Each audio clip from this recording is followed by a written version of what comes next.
که ما امت ها چی بلا زده که امروز از تلفن خالی نیستیم. کجا یک بندرگه رو میبینی تلفن در دست، نماز خونم، چالم، کمپیرم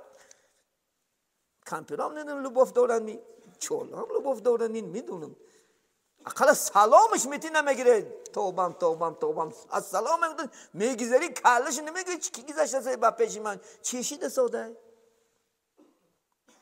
این یک بمب شد، یک کسلیه که نیلیچیمی لیچینی ندارد باور نکنه. هزار میگویش با هم در مسجد میبینیش تلفن بازی دارد.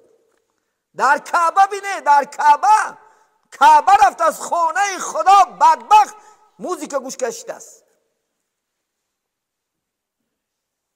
من نزد خانه خدا رفته که من عبادت کنم، طاعت کنم، با خدا نزدیک شوم. چه بلا زد امتای محمدی صلی الله علیه و سلم. از الله ترسیم عزیزان من. دائمی زبان خدا خود داد، خدا زبان گویا کرد، میگه برای ذکر کردن. چشم از برای دیدن آیات قدرت است عزیز من. گوش از پی شنیدن اخبار حکمت است. او برای حکمت قرآن گوش کردن، پند و نصیحت گوش کردن گوش داد. این چشم برای آیت قدرت داد که بین این زنداله ها را بین، شفتال آدم ها را بین، عبرت گیر.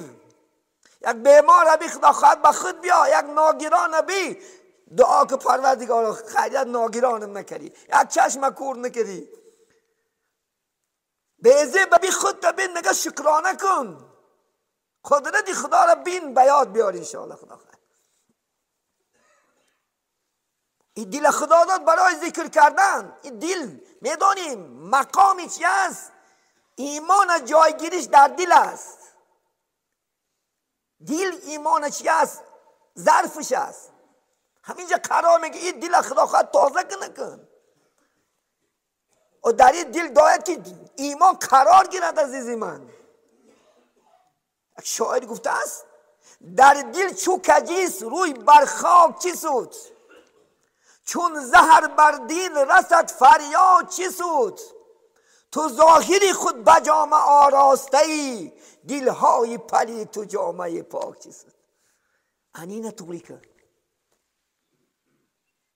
پیمانتن که یک لح گوشته ایزا فسادت، اگر فساد شود تمام آدم فساد میشه و ایزا صلحت اگر ایشالا طوری شده و انسان طوری میشه. این ظاهری بیرونی نآید بکار، باطنی مبارا از غبار. یعنی درون پاک، یعنی درون ظرف ایمان پاک. این کی نباشه و غربت و بلا به سرت به سجده موندن هم فایدهش نیست.